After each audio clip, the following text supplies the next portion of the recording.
Olá, malta. Hoje estamos aqui com a Tânia Patrícia. A Tânia tem uma página no Facebook e tem um blog que se chama Um Passo Nunca Vem Só. Não tens também Instagram? Também tenho Instagram, também Também tem tenho. Instagram. Pronto, está em todas as plataformas e mais algumas.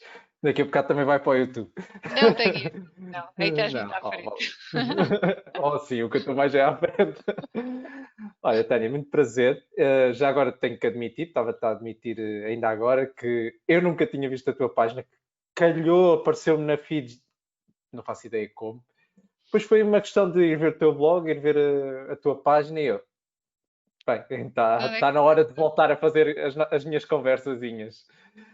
muito Pronto, bem. e, portanto, olha, propunha-te que te apresentasses Uhum. e, e depois já começamos aqui, que eu tenho aqui uma série de perguntas para te fazer. Propunha que te apresentasses e como é que tu apareceste, Como é que eu basicamente. apareci? Como é que apareceu um passo nunca vem só? Então, eu sou Exatamente. a Tânia Patrícia, tenho 40 anos, sou mãe de um menino e de uma menina, um menino com 11 e uma menina com 7 anos. Depois já E de me explicar em off como é que fizeste isso, que é isso que eu quero para o meu futuro. Um menino e uma menina. está bem, eu dou-te a receita. E falo neles porquê? Porque o ter começado a correr, e é depois na sequência de eu ter começado a correr que nasce o blog, Um Passo Nunca Vem Só, o ter começado a correr veio exatamente de um período já depois da minha A segunda tua filha, segunda gravidez, não foi? Sim. segunda gravidez, neste caso da Maria, pá, em que dei por mim a olhar para mim e a achar que estava completamente deformada e que não me reconhecia naquela pessoa com excesso de peso, com uma vida absolutamente sedentária, e portanto, de certa forma, a minha autoestima, a minha confiança, estava tudo na modo de baixo. E portanto, comecei a pensar em fazer alguma coisa para perder peso.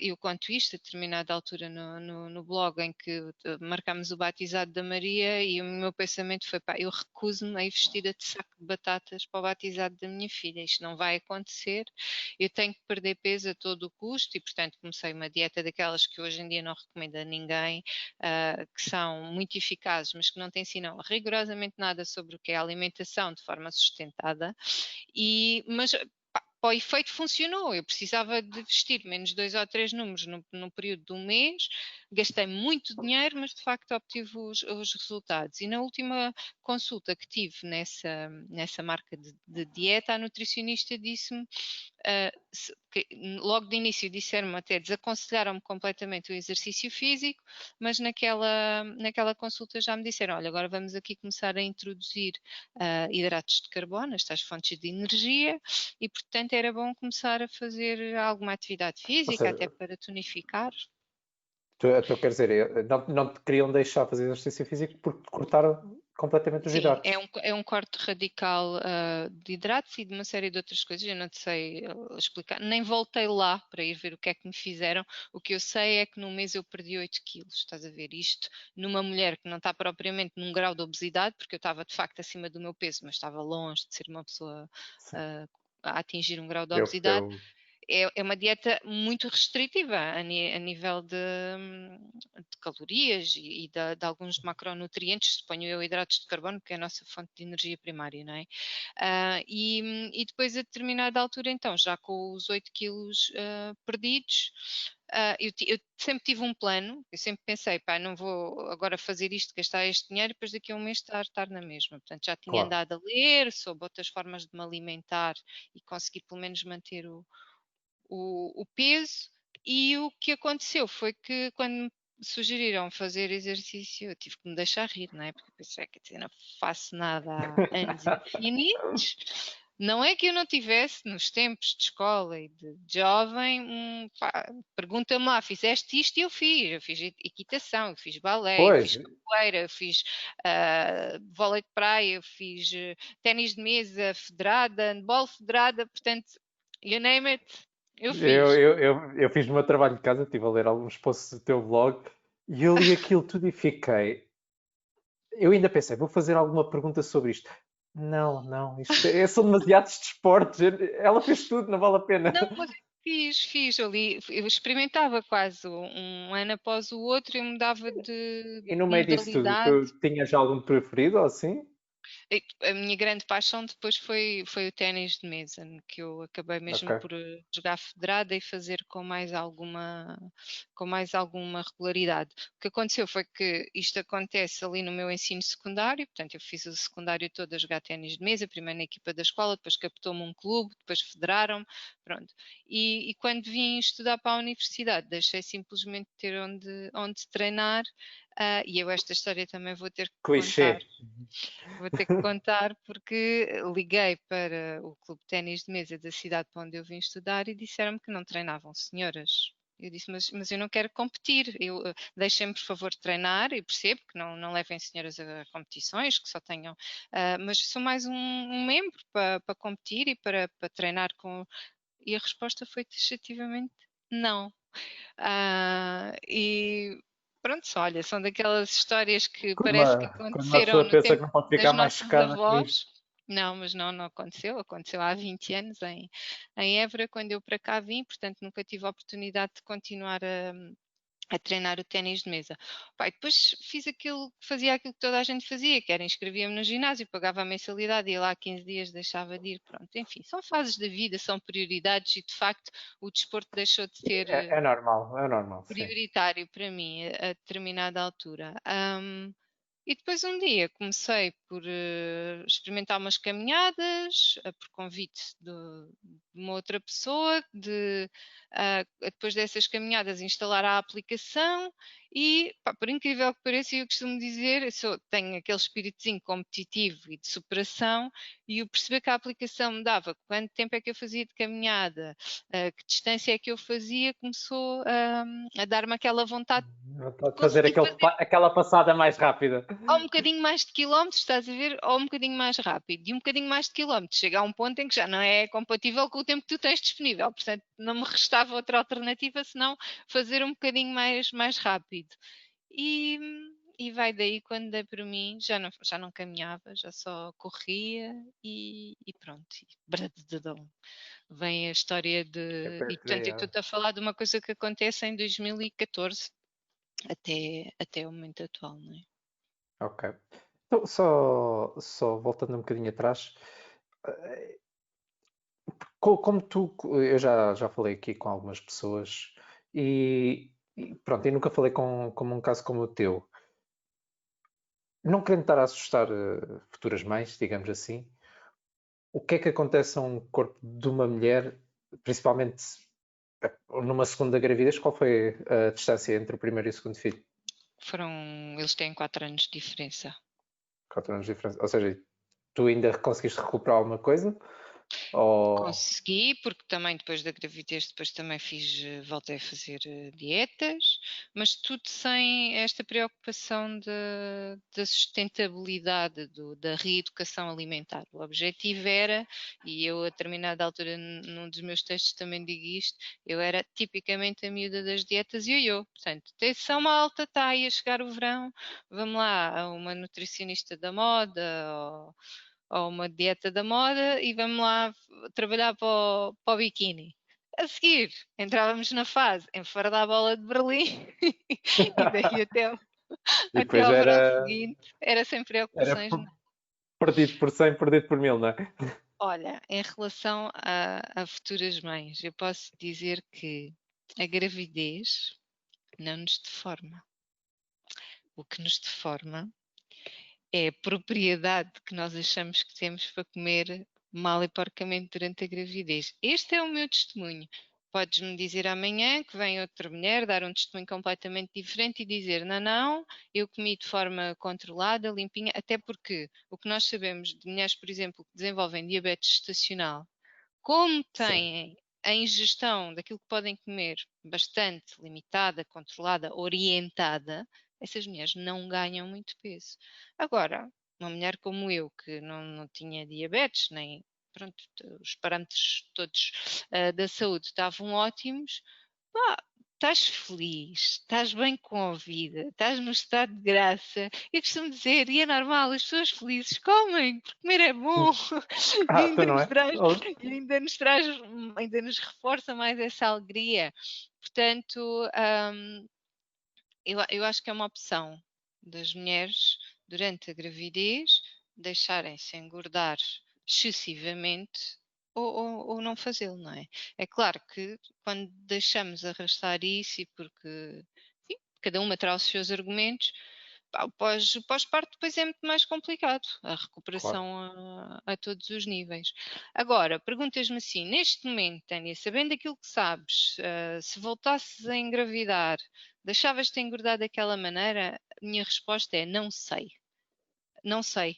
Acho, não ia querer fazê-lo, percebes? Porque, mas Eu a esta o que vos distância acontece na vossa cabeça, não é?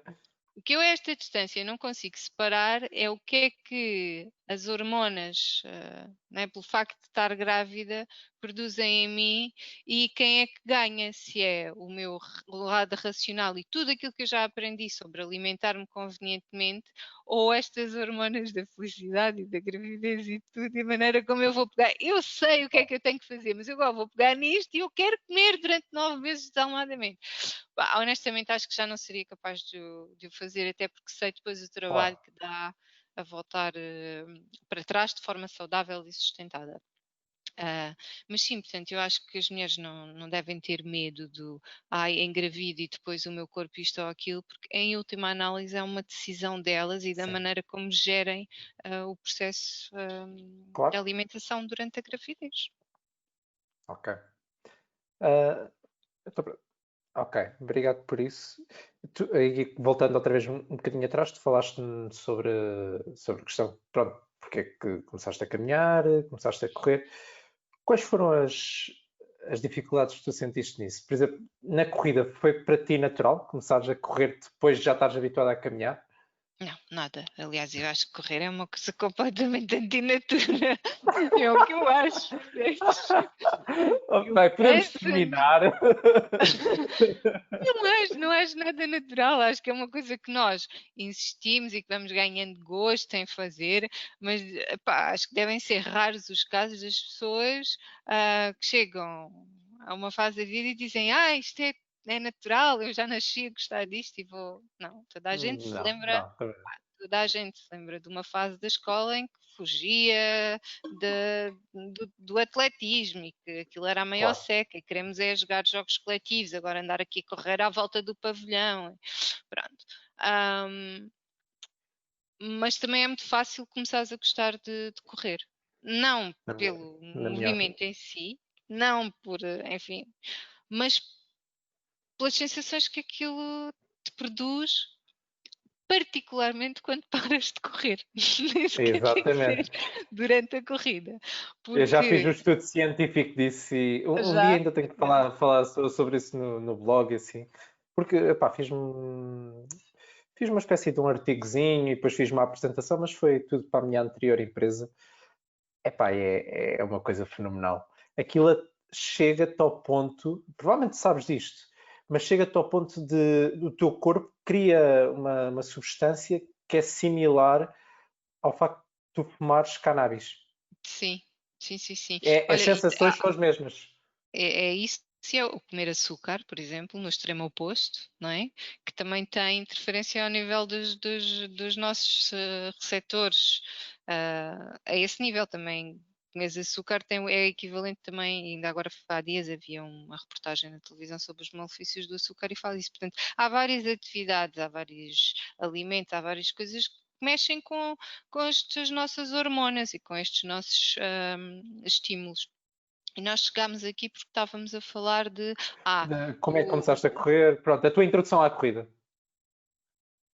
aquilo custa, ponto. E epá, eu às vezes vou correr e digo assim, eu vou chegar e vou fazer um post a explicar, pá, isto não custa só a vocês, não desistam hoje, por favor, foi horrível, eu penei tanto, mas eu vou voltar amanhã, voltem também, porque às vezes a sensação que dá é que quem vai experimentar a correr diz assim, pá, elas não quem corre, as minhas amigas que correm há não sei quanto tempo, não podem sentir isto é horrível, quem é que quer voltar para aqui e sentir esta falta de ar e estas dores nas pernas e pronto, mas não é disso que se trata, é de facto da evolução que tu vais tendo. Eu, por exemplo, o meu processo, também escrevi sobre isso, as dores. Quem começa a correr, pá, vai-lhe doer alguma coisa, a Quem canela, continua a correr também. também, percebes? Mas ao início as pessoas dizem assim, e eu lembro-me, ainda antes de ter o blog, uma vez fiz um post sobre o meu emagrecimento e dizia assim, que estava muito contente com o peso que tinha perdido, que fazia umas caminhadas que já intercalava com corrida, mas achava que nunca ia correr porque as minhas articulações queixavam-se muito quando eu corria. Portanto, eu vaticinei-me, se eu me quisesse ter segurado àquilo, era, não, eu dói-me imenso, devo ter aqui problemas de articulações, de joelhos, de tornozelos, e podia ter ficado por ali, percebes? Mas foi insistindo. Portanto, eu acho que quando é uma lesão, o nosso corpo, ele vai se queixar e vai. É como se nos estivesse a dizer: para aí. Então, mas nós nos últimos anos não me tratastes assim, e portanto ele vai reclamar, não é? A não ser que seja uma lesão, uma ruptura, uma fratura, uma coisa grave. Claro, claro, Se claro. nós formos Mas, mantendo alguma regularidade, e se não exagerarmos, porque quem começa a correr também tem uma tendência louca para exagerar, que é aquilo que começa a saber exatamente. tão bem, fui correr a seguir, senti-me tão bem de ter feito aqueles quilómetros que as pessoas não dão um dia de É, intervalo, correm segunda, terça, quarta, quinta, sexta, sábado, pronto, é, ao domingo já dá o qualquer clichê coisa. de comecei a correr e agora vou-me inscrever numa maratona. Sim, exato. Pronto.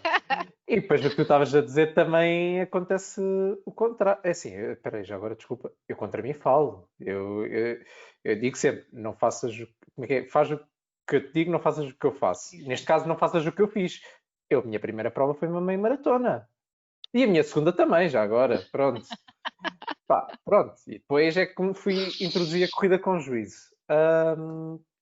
Mas ia-te a dizer, também acontece o contrário. O corpo queixa-se de ai tal, nunca fizeste nada durante estes anos todos e agora estás aqui a massacrar. Mas depois também há o contrário, que é então, mas eu estou cheio de hoje aqui, tu ainda ontem correste e agora queres correr outra vez, eu ainda Exato, nem exato, exato, recuperei a pancada de ontem. Ainda hoje me exato. aconteceu isto. Eu hoje fiz um treino bastante longo, fiz 2 horas, 30 quilómetros. Eu nos primeiros 10 quilómetros eu só queria parar. Eu estava massacrado dos génios. A certa altura, eu já nem me lembrava que os génios me tinham Claro, doído que me doía aos quadríceps. Pronto, claro, epá. claro. Eu também tenho essa teoria de que nós já sentimos a dor mais forte, já nos dói o corpo todo, mas elas vão repetindo, ai, Exatamente. dói-me a lombar, não, não, agora já é os gêmeos, é muito pior, e agora o joelho, pronto, mas aquilo só vamos nos Claro. queixando de uma de cada vez.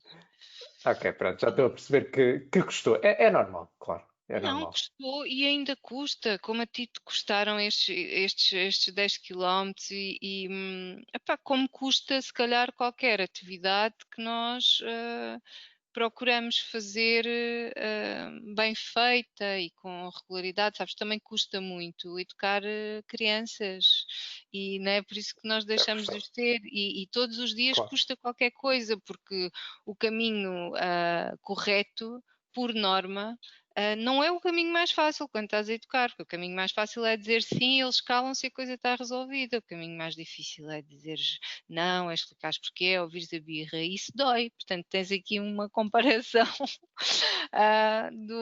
pá, e correr também dói, mas nós sabemos que depois no final, porque resolvemos ir fazer o treino, porque resolvemos acrescentar mais 1 quilómetro ou tirar mais 1 minuto, aquilo depois vai-nos compensar de alguma forma. Portanto, é Claro. sempre Sem n- dúvida. no horizonte da compensação e do que aquilo nos acrescenta que nós temos que fazer tudo na vida, não é? Sem dúvida. E já agora, pegando então no ponto dos exageros. Daí a começares a correr, de que quando começaste a correr, quando é que começaste a pensar em fazer uma prova? E qual foi a tua prova? Isto nós exageramos logo, não é? Isto também Pronto, faz parte vamos lá para o clichê.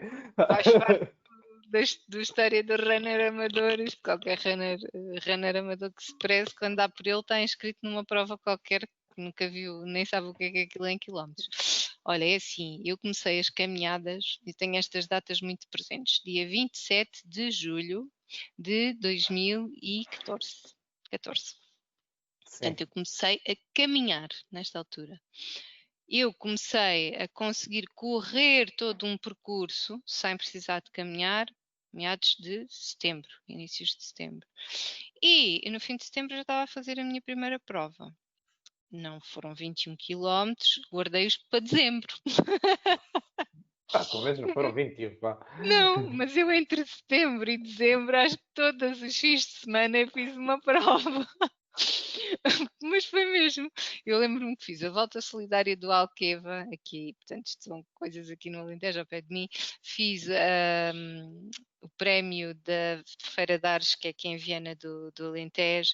Fiz os 10 quilómetros da corrida Montepio em Lisboa. Portanto, isto acontece tudo entre o quê? Entre o final de A setembro Montepio é em outubro.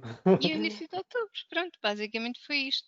E, pá, e há mais, eu tenho também um post sobre isto, sobre aquela loucura que foi. O que é que aconteceu? Corria quase todos os dias, poucos quilómetros que fossem, tinha provas todos os fins de semana, tinha começado a correr efetivamente em setembro.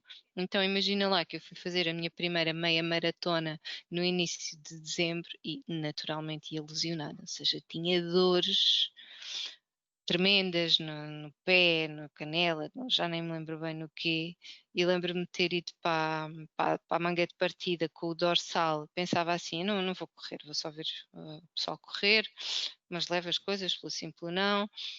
E depois, claro, cheguei lá e era uma, não, vais, e depois se for preciso sais a meio do percurso, mas já que estás aqui vais e começas com a malta. E eu pensei, bem, isto tem 21 quilómetros e também tem 10, portanto se calhar faço ali a Fizeste em dezembro, viragem então fizeste o quê? Os descobrimentos. descobrimentos, exatamente. Faço, quando apanhar ali o cruzamento com os 10 quilómetros, que é onde a malta vira, eu viro também, Certo. pá, e vim aqui, não desaproveitei completamente o espírito da coisa, pá, mas lá está, o tal bichinho competitivo de me superar, não, estou aqui, estou no meio, isto é a viragem para os 10 quilómetros, mas eu ainda aguento, é claro que pronto, poucos metros à frente que me vieram as minhas dores todas e pá, foi horrível, foi uma experiência, nunca Mas mais fizeste voltei tudo? a prova. Fiz. Um tempo miserável de, sei lá, duas Não horas e interessa. meia, uma coisa assim, e sempre a correr, percebes? Naquele passinho do 7, quando era preciso, Sim. com uma vontade de chorar tremenda. Quando ia começar a chorar, percebi, não, isto eu não consigo respirar se choro, eu preciso de ar. Olha, também deu um post no blog, mas aquilo é mesmo assim, foi mesmo verdade. Eu tinha uma vontade tão grande de chorar, mas não conseguia chorar, correr e respirar ao mesmo tempo. Eu tive que escolher, escolhi respirar. E pronto, e depois daí percebi que precisava de ser vista por alguém do ponto de vista da medicina. Fui a um podologista, ainda usei umas palmilhas durante um tempo. Bem, se calhar precisava essencialmente de abrandar aquela loucura de correr e treinar e provas e tudo a toda a hora. E pronto, e depois olha, a partir daí estou-te a falar em 14, não é? 2014, não é? Em 2015 voltei a fazer a meia maratona da 25 de Abril e mais Março, umas abril. provas. Pouca. Não, é logo no início, sim, mas é por aí. Poucas. Poucas porque entretanto descobri que estava com uma anemia Sim, isso e também tenho aqui. portanto Quero falar sobre isso também. parei ali uns meses e precisava de comprar uns ténis e fui comprar uns ténis e ofereceram-me uma inscrição para uma prova que eu tinha que escolher se era uma meia maratona ou se era uma maratona. Houve aí Portanto, eu uma comecei a altura que correr. andavam a oferecer dorsais com ténis. Eu lembro-me disso da Era, Adidas. Sim. foi da Adidas. E então foi isso. Eu comecei a correr em setembro de 2014 e em outubro de 2015 eu fiz a minha primeira maratona porque comprei uns ténis no verão onde me ofereciam inscrição. Sabes? E depois partilhei com os amigos assim: olha, ganhei uma inscrição, pode ser para a meia ou para a maratona. E algo que me respondem logo: meia já tu fizeste, isso é para ir à maratona. Mas pronto, e dá, pá, tenho aqui outra história engraçada à volta disto, porque lá na loja inscrevi-me para a meia, depois cheguei a casa, comecei a falar com o pessoal da corrida, chamaram-me Totó, tipo, tens uma oferta para uma maratona, que é uma coisa caríssima, aproveita isso, tipo, como se isto fosse uma questão de euros. Isto não é uma questão de dinheiro. Pronto. Não, mas sabes o quê? Eu vou ser, tal como eu entrei para aquela meia maratona a pensar assim, eu faço a volta nos 10 e termino, não preciso de completar isto, que eu pensei foi, eu nunca fiz mais, lá está, de 21 quilómetros, por exemplo. Eu tenho aqui uma oportunidade em ambiente de maratona, pá, fazer 28, e se fizer 28, já fiz mais do que algum dia fiz até agora, já é uma prova de superação. E depois, ao vírgula, e se der, a gente segue, não é? E, portanto, se depois dos 28 é para ir aos 30, é para ir. E então liguei para a loja, perguntei se dava para mudarem a inscrição para a maratona.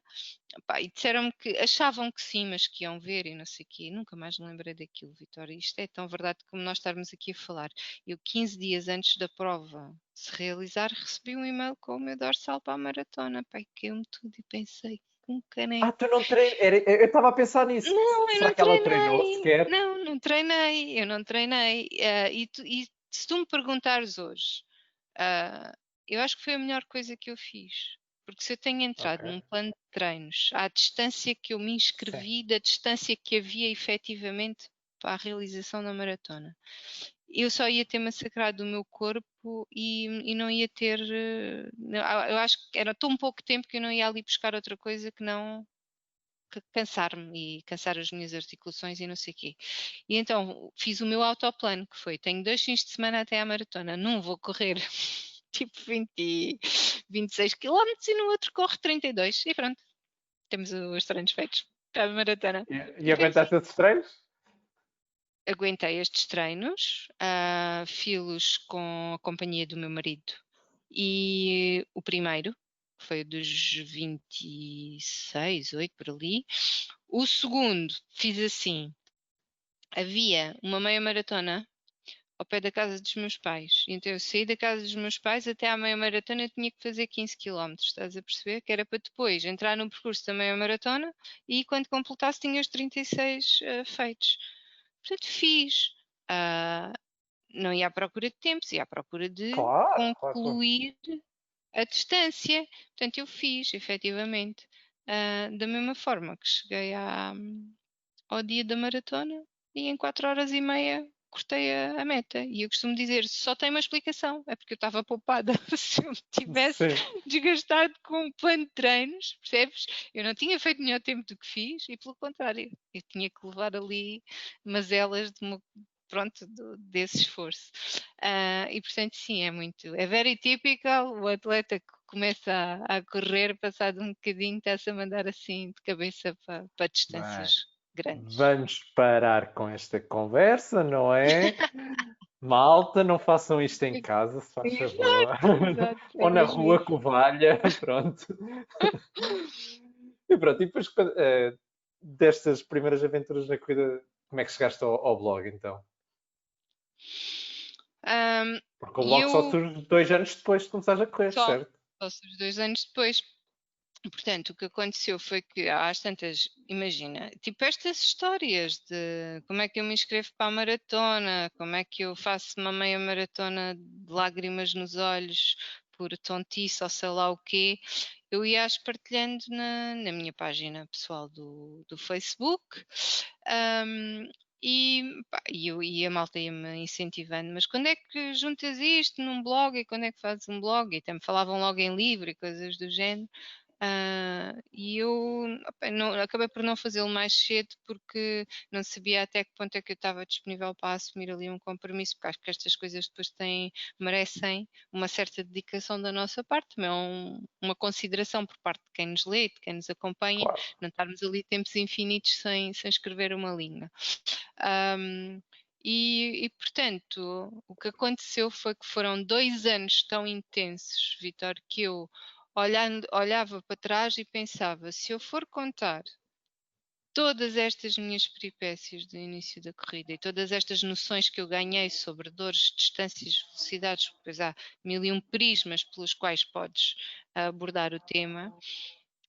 Eu consigo, porque eu pensei, se eu tivesse que começar a escrever agora do que é que está a passar comigo para a frente, pá, eu não vou a provas todos os fins de semana, não tenho desafios novos todas as semanas, não vão ter com que alimentar. Mas eram exatamente 2 anos de experiências muito ricas, muito cheias de histórias e peripécias, que eu comecei então de forma faseada a ir alimentando através do blog. E ao mesmo tempo criei a página de Facebook, que servia exatamente para quê? Para avisar estes meus amigos que já me seguiam na página pessoal, não é? Para avisá-los, há uma coisa nova escrita no blog, no blog. portanto, quem quiser vai lá ler. E Sim, foi isso assim. é o problema dos blogs. Os blogs às vezes vive-se naquele mundo, se não fores lá ao site, tu não sabes que existe lá nada. Existem programas para isso. Eu tenho uma coisa que se chama o Feedly. Em tempos, há uns bons anos atrás, havia uma coisa que se chamava o Google Reader, que era, podias lá Uhum, pôr os blogs todos e recebias as exato. notificações. Mas pronto, o mundo das Não redes é sociais prático, não é é. prático. Nas redes sociais as pessoas estão por vários motivos e, portanto, acabam por te encontrar se forem à tua procura e por ser notificados de qualquer coisa nova tua, mesmo que não estejam à procura. Portanto, acho que hoje é uma grande vantagem e é a prática comum, não é? Tens as duas coisas associadas também por isso, uma facilidade de acesso ao teu público. Claro, claro, claro, sem dúvida. Mas depois, tu basicamente tiveste ali uma série de histórias para contar, mas depois, olhando para a cronologia do teu blog, aquilo é de 2006 a 2016 a 2020, vê-se que em 2 anos há muitos artigos, mas nos últimos 2 anos tu focaste mais no Facebook, talvez. Exatamente, foi exatamente isso que aconteceu, ou seja, eu ainda há bocado comentava contigo, eu não sou escritora, portanto não nem, nem tenho essa pretensão, mas o que eu faço com muita facilidade é decalcar quase de forma imediata as coisas que estou a sentir e as experiências que tive em palavras. E de facto as redes sociais e particularmente o Facebook, o Instagram já não, porque por exemplo até tem um limite de caracteres daquilo que tu podes lá escrever, mas o Facebook dá-te essa Ei, possibilidade. nem nunca cheguei a esse limite de caracteres, portanto já Pois, deves ter escrito muito no Instagram, sim, então. não, eu tentei, por exemplo, copiar textos que tinha no Facebook para criar publicações no Instagram e foi quando percebi que ele chegava um momento e também já Ok. apanhei coisas escritas por outras pessoas, depois o que fazem é continuam os textos na caixa de comentários. O primeiro comentário é a continuação do que estavam a escrever. Pronto. E o Facebook tem essa vantagem, que é caracteres ilimitados, podes ali escrever um texto e é muito mais fácil de alimentar a partir de um telemóvel, que é no fundo a minha ferramenta quase de trabalho ah, neste contexto, do que teres que estar a ir ao blog e fazer lá as formatações e subir as fotografias e fazer aquelas coisas. Portanto, sim, o que aconteceu foi que a determinada altura eu transferi os meus textos mais imediatos para, para o Facebook, pronto, e deixei de alimentar o blog. E depois é muito chato porque tu não consegues ir ao blog e dizer texto escrito em abril de troca ao passo. Aquilo no dia em que tu publicas, ele vai-te datar o texto desse dia. Portanto, pá, perdi aqui uma carruagem com uma série de meses que agora não sei como é que se recupera, portanto. Não recuperas, fazes conta que nada aconteceu. Não, eu também não Exato. gosto muito de. Ou seja, eu sei que tu ao início fizeste isso, pronto, relataste de experiências passadas, mas fizeste isso de propósito. Eu agora, se calhar, se estivesse ali 6 meses sem escrever, não sei se conseguiria voltar. Não, fiz de Ah, propósito e porque tinha um fio condutor muito claro, percebes? Ou seja, era o meu início de carreira de atleta amadora e, portanto, um encadeamento muito lógico de treinos, sem plano de treinos, com provas mais curtas, mais longas, os trails. Portanto, era ali uma história que era possível contar assim. claro. Hoje em dia, não, quer dizer, não há, já não tenho esse fio Sim, sim, sim. condutor, né? As coisas que vou fazendo. Uma pergunta que eu tenho para ti é, fala-me um bocado também sobre o teu projeto. Pelos vistos também exploras muito o mundo das dietas, fazes ensinamentos mesmo sobre, acho que ainda o teu último vídeo era sobre como ler os rótulos, ou estou a confundir? Exato, ler o rótulo dos Os rótulos de alimentos, sim, sim. alimentos. Eu sou muito sensível a esse tema, sabes? É uma coisa que me diz muito. E ainda há bocado falávamos aqui em off que o blog Um Passo Nunca Vem Só. é sobre corrida, mas não é só sobre corrida, ou seja, é sobre isso mesmo, é sobre o facto de nós, quando tomamos uma decisão, uma atitude, aquilo tem repercussões noutras áreas da Certo. nossa vida. E é muito sobre a corrida e as coisas e as pessoas que ela nos dá, mas tem uma série de outras ramificações. E, epá, e uma que eu acho que é absolutamente. Ah, não posso passar sem falar com ela é a questão da alimentação, até porque isto, em primeiro lugar, é o blog da mãe que no pós-parto tinha excesso de peso, que resolveu tomar uma atitude para perder esse peso e que nesse processo encontrou a corrida e daí para cá é o chamado, se eu fosse falar com a Tânia de 2013, a apanhasse na rua e lhe dissesse, olha, daqui a 7 anos vou estar a falar com o Vítor destas coisas todas, aquela Tânia ia se virar para mim e ia se rir na minha cara e ia-me dizer: mas tu não me conheces, mas tu não sabes que eu costumo dizer às minhas amigas que correm, eu também adoro correr do carro para o sofá e ficar lá sentada a comer porcarias, pronto, desava até com isso. E ainda hoje tenho uma amiga minha que me fala disso. Eu lembro-me tão bem daquela conversa em que tu me disseste: eu também adoro correr. Vou ali da mesa da cozinha para o sofá da sala, faço um sprint e fico lá deitada. Pá, e portanto, isto para te dizer que isto começa por ser a história desta pessoa com quem tantas mulheres se identificam, mas que aprendeu a olhar para a comida de maneira diferente ao longo deste processo e também porque o querer superar-me exigia alguns cuidados com a alimentação e perceber onde é que ia buscar a energia e quando é que me devia alimentar e tudo mais. E depois há coisas que eu acho que são tão deviam fazer parte, sabes, daquilo que é a nossa cultura geral e dos nossos currículos escolares e que é saberes aquilo que comes. Eu não estou com isto a Sem dúvida. querer influenciar as escolhas de ninguém, nem julgar as escolhas de ninguém. Eu só gostava de saber que num futuro não muito distante as pessoas sabem exatamente aquilo que estão a comer e estão a fazer escolhas conscientes. Essa para mim é a minha maior preocupação, é de facto que as pessoas estão a comer mal e na maior parte dos casos nem sequer fazem ideia do que é que estão a comer, mal ou bem. E portanto sim, também acabo por tocar muito os temas da alimentação e partilhar muitas experiências e as escolhas alimentares que eu faço em determinadas alturas. Foi o que eu fiz quando estive mais focada na alimentação paleo, e é o que estou a fazer agora, a partilhar um bocadinho deste desafio que me lançaram de fazer 41 dias de dieta cetogénica. E pronto, e tenho partilhado também o impacto nisso ao nível da corrida e tudo mais.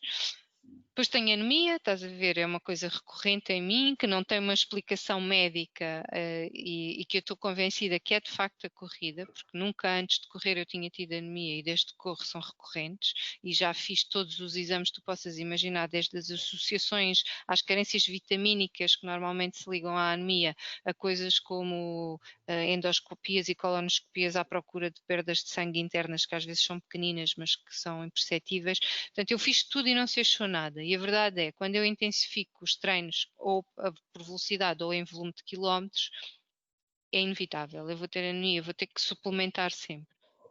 E portanto também daqui a minha batalha com a alimentação e tentar perceber onde é que a alimentação me pode ajudar. E portanto todas estas coisas eu vou partilhando. Outro tema que eu também abordo frequentemente é a questão dos miúdos e dar a falar deles, dos meus filhos, porque lá está, porque eu acho que também é uma coisa com que as pessoas, as mulheres particularmente, se identificam, que é há uma altura do desenvolvimento dos nossos filhos em que nós até nos sentimos culpadas por tirarmos meia hora para ir ao cabeleireiro e cuidar de nós. Devíamos estar ao pé do menino e da menina que ficou a chorar porque a mãe saiu. E isto está tudo muito certo.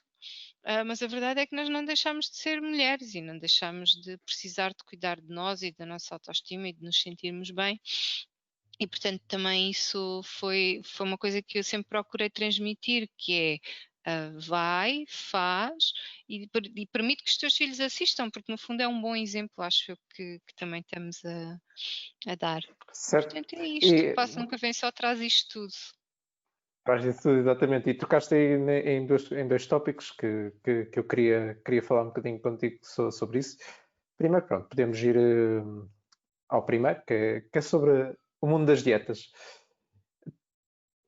Tu acredito que tenhas experimentado muitas ou muitas abordagens Não tão, não é tão discutíveis que eu quero dizer, mas estão vincadas em termos de nomes. Pronto, neste momento falaste da paleo e falaste na cetogénica. Pronto, mas depois já no mundo das dietas simplesmente há abordagens do tipo tirar hidratos, comer menos açúcares, agora vou deixar de comer fruta porque dizem que tem frutose e não sei o que. Pronto. Há essas variaçõezinhas, mas então tu experimentaste mesmo abordagens mais duras? Não sei, agora não estou a encontrar a melhor palavra. Mas experimentaste então a dieta paleo e a cetogénica. A paleo acho que é, de ser, é quase. Já se fala muito, mas a cetogénica nem tanto. Queres introduzir um bocadinho? Posso introduzir, olha, basicamente a cetogénica, tal como a paleo, é uma dieta low carb, ou seja, em que a ingestão de hidratos de carbono está de certa forma controlada. A cetogénica é muito mais restrita em termos da ingestão de hidratos de carbono do que a paleo. E falar disto demora sempre um bocadinho, mas eu vou tentar realmente não perder, não investir muito tempo da nossa conversa nisto e tentar fazer aqui uma explicação que seja razoável. Pensarmos assim, em termos de organismo, o nosso organismo, a fonte principal de energia são hidratos de carbono. Ponto final, isto é Certo. indiscutível em qualquer parte do mundo, seja qual for o estilo de medicina que se esteja a praticar. O nosso corpo prefere, havendo disponível hidratos de carbono na nossa corrente sanguínea, buscar os mesmos para criar energia. São os chamados picos de insulina que toda a gente já ouviu falar. Portanto, como hidratos de carbono, tenho um pico de insulina, passado um bocado tenho fome, volto a ingerir, pronto. Isto é como nós temos vivido, quem não faz, enfim, dietas, quem come pela roda dos alimentos, pela tradicional, é assim que o seu organismo funciona. Certo. Através da dieta cetogénica, a proposta é que tu alteres a fonte de energia do teu corpo e deixes de consumir hidratos de carbono, passas esse consumo para até 25 gramas diárias de hidratos de carbono. Isto é Ok. mesmo muito pouco e nós não temos É, noção até fazermos um dia de dieta cetogénica. E estes hidratos de carbono nós vamos buscá-los, são os hidratos naturais, os mais saudáveis possíveis. Vais buscá-los à rúcula, aos brócolos, à couve-flor, tudo isto tem hidratos de carbono, certo? A não ser a carne e as gorduras, tudo que nós sim, comemos sim, em quase termos tudo de tem. Sim. vegetais tem hidratos E de carbono. a mesma coisa a nível de proteína. As pessoas não fazem ideia a quantidade de fontes de proteína que existe. Exatamente. E, portanto, o que é que a proposta da dieta cetogénica é? Deixa de dar este alimento dos hidratos de carbono ao teu corpo para que o fígado comece a produzir corpos cetónicos numa quantidade que lhe permita aprender a ir buscar energia a estes corpos cetónicos e, portanto, a queimar gordura como fonte de energia. É. E o que é que acontece? A tua insulina vai estar sempre, não vais ter picos de glicemia, a tua insulina vai estar sempre controlada, muito baixa.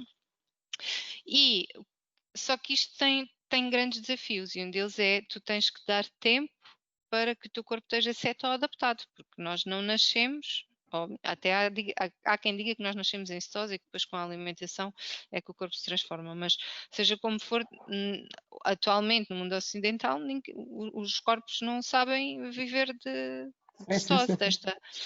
E, portanto, é preciso um processo de adaptação, passa-se pela chamada kettle flu, que é tipo uma gripe, em que temos a barriga desarranjada, em que às vezes até uma certa falta de energia, uma certa dormência, pronto, dores de cabeça, e a partir do momento em que este switch é feito, o corpo começa-se a adaptar e dizem os entendidos que a determinada altura, com o corpo ceto-adaptado, tu tens muitos benefícios, nomeadamente ao nível da concentração, daquilo que precisas de dormir, porque embora o cérebro prefira os hidratos de carbono como fonte de energia, ele é muito mais eficiente quando trabalha com gordura como fonte de Gordura, energia. sim. Isto depois do ponto de vista e para além para não falar no facto de que, pá, em termos de perda de peso, é provavelmente dos regimes alimentares mais eficientes, o corte radical de hidratos de Estou a carbono. perceber. Ahm, A nível de comparação com cetogénica e paleo, então a cetogénica a nível de perca de peso ganha aos pontos, é isso? Ganha claramente, sim. Até porque o foco, a paleo, vamos lá, a paleo é um estilo de alimentação que privilegia a origem dos alimentos e a ausência total de De aditivos e alimentos de. processados, assim. Exato. A cetogénica também, mas é particularmente restritiva ao nível dos hidratos de carbono. Enquanto tu Ok. na zona cinzenta da paleo ainda encontras o arroz, ainda encontras algumas leguminosas se forem da época, ainda encontras variadíssimas frutas. Por exemplo, na cetogénica não tens nada disso. Frutas, só mirtilos, morangos e framboesas, frutos vermelhos. Arroz, massa, grãos, leguminosas, zero, nada disso entra. É fácil perceberes porquê. Se tens de limitar o teu consumo diário de hidratos de carbono, Claro. qualquer coisa entre 25 e 50 gramas não é compatível. Porque a partir do momento em que o organismo receber mais do que isto em hidratos de carbono, vai Lá passar a se vai o funcionar, objetivo. vai Claro. passar outra vez a alimentar-se disso. E portanto, basicamente é isto que eu ando a experimentar e que eu ando a testar. E pronto, e foi interessante porque para desintoxicar da quarentena, onde ganhei 5 quilos, já se foram embora, né? Em menos Olha, de, boa. sei lá. Não, é que é mesmo, isto é super eficaz na perda de peso. E depois, há quem Eu advogue precisei que de a uma virose cetogénica para pode ser feita desintoxicar. de forma de.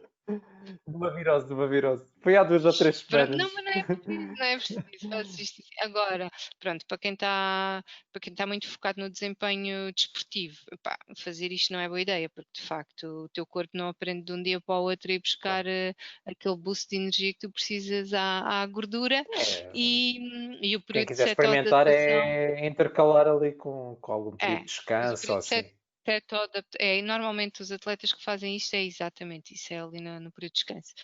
O período de cetoadaptação e otimização de performance leva mais ou menos um ano, portanto nem toda a gente está disposta a isto, mas tivemos agora, há relativamente pouco tempo, o primeiro atleta do Ultra Endurance a fazer as 100 milhas, 160 quilómetros, carnívoro.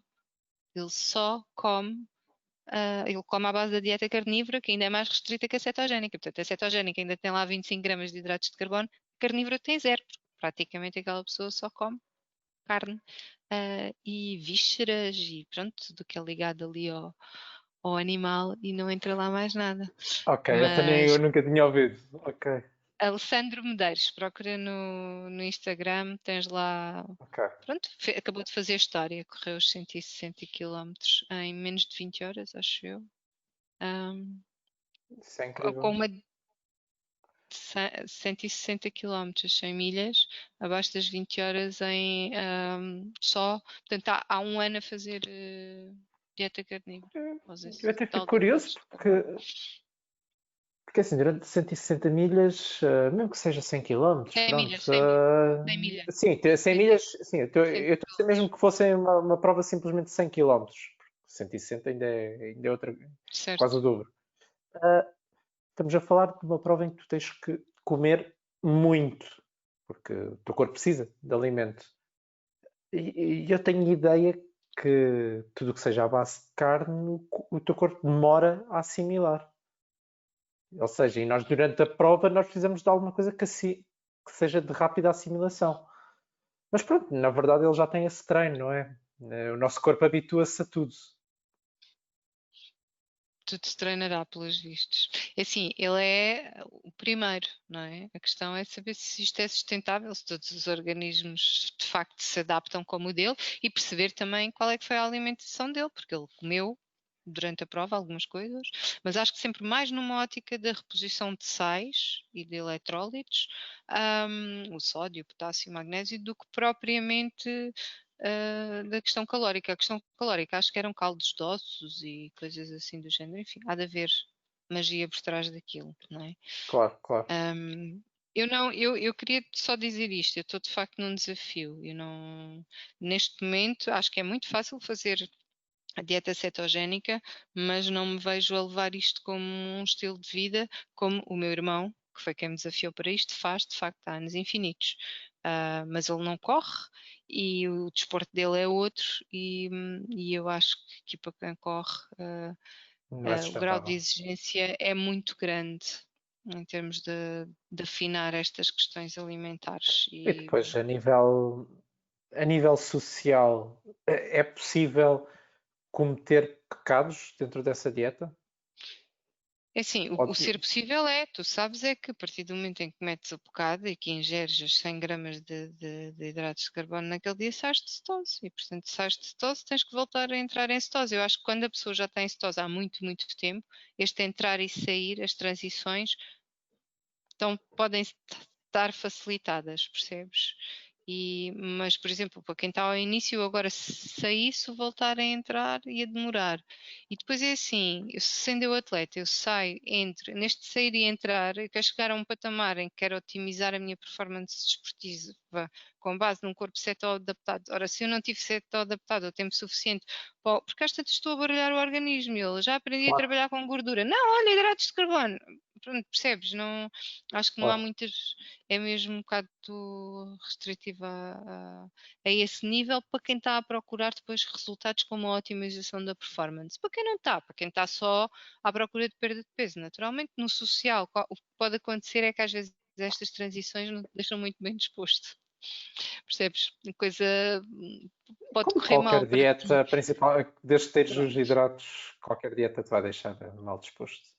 Não, a questão é, estás em abstinência de hidratos, pá, e de repente vais sair com a malta, comes, bebes à vontade, pá, e aquilo a determinada altura pode dar ali uma volta, pode não te correr bem. Portanto, tanto que a reintrodução dos hidratos depois deve ser progressiva. A experiência que tiro é, isto é um sítio para eu voltar para desintoxicar. A base são comida do bem, natural, de verdade. Percebes? Retirar amidos e excesso de hidratos de carbono. Acho que fazer isto até uma vez por ano pode ser uma vantagem para o nosso organismo, para dar ali Sim, sim, sem dúvida. um reset, percebes? Agora, fazer disto vida para todo o sempre, não sei, acho que Não não. sei. Não, Existem acho que não, dietas não. Neste que momento tenho a certeza que não. Não, existem dietas que não dizia que não. Essa aí não sei. Nem batata doce, fogo. Batata doce é dos hidratos que, uma vez que o teu corpo estando cetoadaptado, podes utilizar como fazer carb load, por exemplo, em dias de treinos de séries, coisas mais intensas e Ok, não sei o quê. ok. Estás a ver? Ou seja, há depois aí essas nuances. Quem faz o acompanhamento desportivo dos atletas diz então uma batatinha doce aqui, ou não sei o quê, mas são esse tipo de hidratos de carbono. Nunca vai ser arroz, nunca vai ser massa, nunca vai ser nada disso. Isso para um amante de comida italiana é muito complicado. Sei. E mais do que isso, sabes que eu escrevi um texto alguns no blog a dizer, tu és novo, tu não te deves lembrar disto, mas havia um anúncio da planta em que a senhora Conheço essa, dizia conheço essa, quem é que conheço. comeu a planta lá em casa? Fui eu, sou uma lambona. E assim costumava dizer isto, é porque eu sou uma lambona, eu gosto de comer tudo e muito. E portanto, tu és amante de comida italiana, eu sou de italiana, de japonesa, de chinesa, de tudo e muito. É Pronto. verdade, eu também, mas gosto muito da italiana. Mas também gosto muito de desafios, percebes? E gosto muito de experiências novas. E portanto vou cedendo numas para conhecer outras. É só Um isso. dia, um dia gostava de. É uma das coisas que me falta, é ter coragem para meter assim em desafios de dietas mesmo. E pronto, e aprender com isso. Não quer dizer, tal como tu Aprender, estás a dizer, exatamente.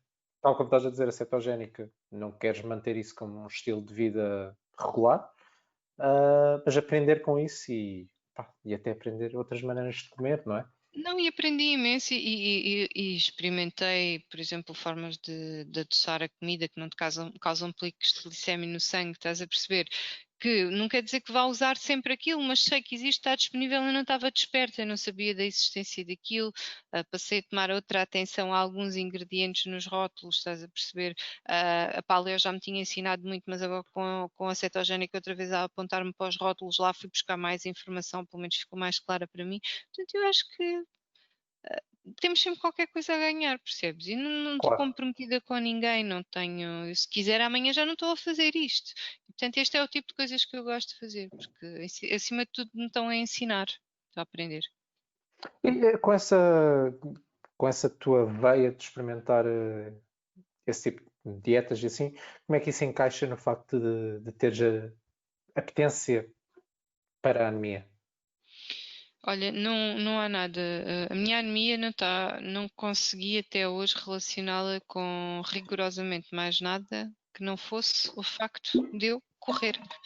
Porque eu, depois das primeiras vezes que tive o diagnóstico de anemia, eu foquei-me em conhecer os alimentos ricos em ferro, em comer aquilo, numa base diária, assim que aumentava o volume de treinos ou a intensidade ao volume, pá, começava a sentir aqueles sinais do tenho que ir fazer análises outra vez com anemia. E portanto, cheguei, acho eu, à triste conclusão, embora nenhum médico me tenha dito isto, mas que enquanto eu correr eu vou ter sempre que suplementar. Não, só o aporte de ferro que a alimentação me traz não é suficiente para eu ficar com o volume de ferro e as reservas de ferro que o meu organismo precisa nos treinos. Pronto, eu treino e o Ok. ferro vai-se embora. Portanto, É tão simples quanto isso. parece-me, percebes? Falta-me se Ok, calhar ainda procurar outro tipo de especialista, outro tipo de, mas já passei por muitas mãos e até agora é muito na alimentação e na suplementação até os níveis estarem repostos e depois é continuar a alimentação, mas isso eu já faço.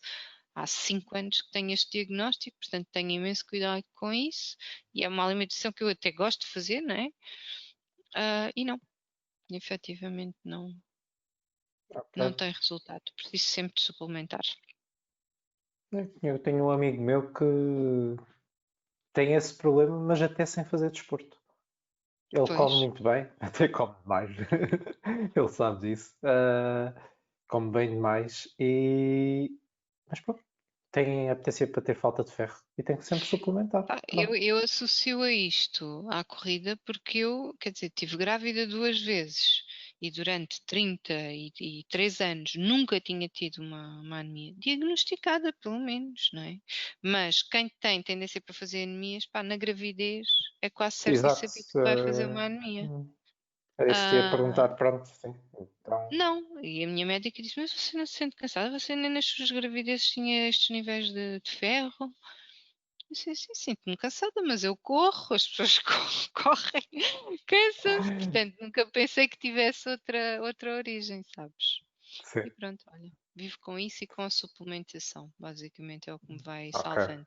Tenho muita pena porque tem de facto um impacto muito grande ao nível da minha performance e eu consigo Claro. perceber isto, sei exatamente quando é que estou a correr com os níveis de ferro e de ferritina chamados nos níveis normais, o meu relógio diz-me isso, o meu pace diz-me isso, a minha respiração diz-me isso e sei quando não estou. E infelizmente são mais os períodos em que estou do que aqueles em que não estou com anemia, portanto, Ok. Estou a entender. as minhas circunstâncias, é aprender a viver com Sim, elas. claro. Ah, outra coisa que tu acho que aprendeste, mas esqueceste. Foi uma história engraçada, entre aspas. Isto, engraçado é o termo português, engraçado é dá para o bem e dá para o mal. Um artigo que tu tens, que falas disso no teu blog, que é sobre o teu joelho. Tu tiveste problemas na adolescência com o teu joelho, tiveste problemas durante a corrida e entretanto desapareceram. Completamente, completamente. É daquelas coisas que, pá, que não tem explicação, são os milagres. São os milagres. Eu era pequena e, pá, isto são aquelas histórias toda a vida tu ouves falar na família, que era maior que o irmão, tinha que vir ao colo da avó e o irmão vinha a pé porque eu dizia, dá-me a perna, dá-me a perna, dá-me a perna. Tinha dores de perna, depois diziam que era dores de crescimento, mas era sempre a mesma perna e aquilo, quando eu estava mais cansada sentia sempre aquelas dores ali. Entretanto, ali a terminar a universidade, aos 20 e poucos anos, vou fazer um curso de liderança na Academia Militar de Mafra.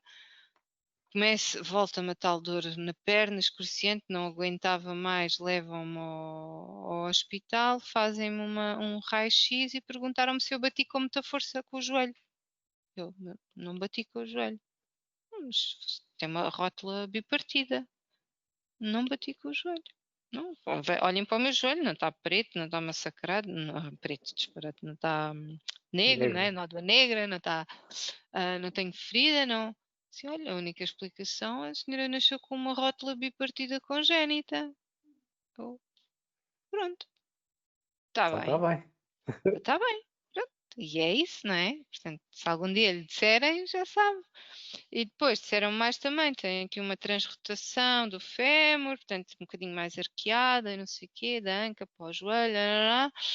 E tenho, de facto, a minha passada é uma coisa muito estranha, meto o pé todo para fora, ou, por exemplo, eu elevar o joelho não tenho muita facilidade, precisamente por causa da forma como eu tenho aqui os Ok. ossos montados no corpo. Portanto, aquele exercício típicozinho de levantar o joelho cá para cima, tudo muito direitinho, isso para mim não é assim muito líquido. Ah, e depois, quando comecei a correr, sim, comecei outra vez a sentir as dores ali naquele lado e pensei, pá, isto é a minha rótula, é assim, vou ter que viver com isto, portanto, já sei do que é. E até hoje, nunca mais. Me perguntes quando Nunca é que mais foi, vi. em que momento é que foi. Não, não. É assim, eu tenho uma coisa que é, logo que eu começo a sentir algum desconforto, que eu acho que corri uma vez com ele, 2 ou 3 dias depois fui correr, está ali no mesmo sítio. Eu gosto muito da osteopatia, sempre me dei muito bem e faço consulta com osteopata. E normalmente um alinhamento, eu estou na vez a seguir que vou correr, aquilo já não está ali. Portanto, tenho esse cuidado de andar alinhada. Ahm, se isso me trouxe aqui alguma vantagem para esse meu diagnóstico de origem ou não, eu não sei. O que eu te sei dizer é, não me perguntes agora se a rótula é do direito ou do esquerdo, porque eu já nem te sei dizer. Entendes? No sentido em que eu não me dói, Ok. não tenho nenhum desconforto associado a isso. A minha Ok. rótula tem lá uma racha, pronto. Pronto. Deixa Mas também rachada. uma coisa é certa, tu também criaste. É assim, os nossos ossos sofrem muito, mas se nós tivermos uma base muscular para, para os aguentar, Uhum. isso também ajuda aos ossos a não doerem. Pronto, eu estou aqui a simplificar um bocadinho as Sim, coisas, eu mas estou-te a perceber. Agora eu também te vou responder a isso dizendo, se a corrida traz massa muscular, eu acredito que possa ter ganho alguma. Fora isso, eu não sou a pessoa do exercício de força. Eu sim, faço tudo. mas a corrida ajuda, a corrida ajuda. Há de ajudar, não é? Pronto. Eu sei que Ah, devia claro que fazer ajuda. e que só tinha a ganhar com isso, mas foram muito esporádicos os momentos em que eu tive preocupada em fazer reforço muscular e que me dediquei minimamente a isso. Uma coisa curiosa, na cetogénica não perdi massa magra nenhuma. Portanto, eu perdi até agora Ok, 5 quilos exclusivamente de massa gorda. interessante. O que também é uma coisa que não acontece com facilidade em todas as dietas. Normalmente Não, perdes não, peso, mas não. vai uma percentagem de massa gorda e uma percentagem de massa magra atrás. E eu tenho tido cuidado de ir semanalmente à balança dos dados biométricos ver isto. Nem 1 grama de massa magra que se me abalou com Interessante. isto, que também é muito interessante. Isso é interessante, sim. Para terminar, já estamos aqui a falar pá, aí há uma hora Hum, e eu não te quero estar a roubar mais do teu tempo.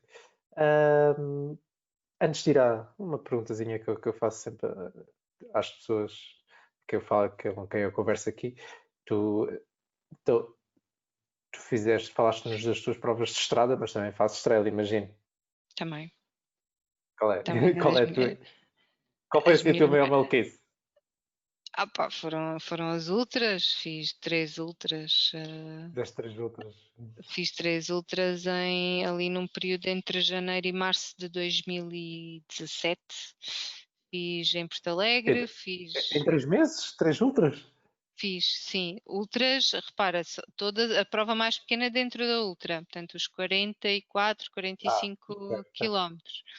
Porque me estava a preparar para aquela que eu te digo que acho que foi o maior desafio que eu cumpri em cima das pernas até hoje, que foi fazer Évora Fátima a correr em 4 etapas, portanto 4 dias Ok. seguidos. Fomos de Évora à Fátima, fizemos os 136 quilómetros, e portanto eu sabia que tinha que treinar, treinar duro para que aquilo na altura não me parecesse tão. E então fui fazer, inscrevi-me nessas ultras e andei aqui muito empenhada em fazer mate, sabendo que ia ser um desafio de estrada, mas precisamente nesta ótica, já que não vou para o ginásio, vou treinar a força a subir e a descer as É uma serras aqui. estratégia? É uma É estratégia, uma sim. estratégia, exato. E portanto foram coisas que eu guardo com muita saudade e muito carinho desse tempo, né? Das provas e das ultras. Porque depois, entretanto, depois de Fátima, aquilo foi. Eu fui para Fátima fazer este desafio com os meus níveis de anemia miseráveis. Portanto, eu fui inclusive desaconselhada a não fazê-lo. Levei-me a bicicleta, pensei que eu não consegui fazer a correr fácil de bicicleta, mas nunca quis, de facto, usar a bicicleta. E portanto, eu acabei o desafio depois de chegar à Fátima. Os meses a seguir foram. Eu estava destruída, a muitos níveis. Nenhuma lesão grave, mas não conseguia de facto voltar a correr Ok. um, e depois foi um processo de recuperação e pensei, ok, este ano fiz as ultras, fiz Évora Fátima, foi a longa distância e a partir do ano que vem vou-me focar em baixar os meus tempos a provas de estrada, percebes? E portanto foi isso. Depois ainda fiz mais a maratona de Atenas também, fui lá conhecer o percurso original. E sim, foi depois da Eles, maratona. existe um percurso original da Maratona de Atenas? Não Então, sabia. exato, o que Giro. deu o nome, o que deu o nome à prova, à maratonas, é um Sim, sim, percurso, sim, sim, sim, sim, sim. Eu sim, sei a história, eu sei a história. sim, Mas e não a sabia que havia maratona uma que se prova. Pronto. é a maratona de Atenas, que se faz até hoje, é precisamente do estádio de maratona até o estádio de Atenas, que supostamente foi o tal percurso percorrido pelo Fidipiades, acho que era assim o nome dele. Era uma coisa assim, sim. Ahm, Exato. E depois resolvi então dedicar-me a baixar os meus tempos de estrada. Queria muito fazer os 10 km abaixo dos 50 minutos, como vês sou modesta, mas aquilo não me saía São nem por nada. objetivos. São Pá, aquilo objetivos. não me São saía objetivos. nem por nada, sabes? Foi muito suado.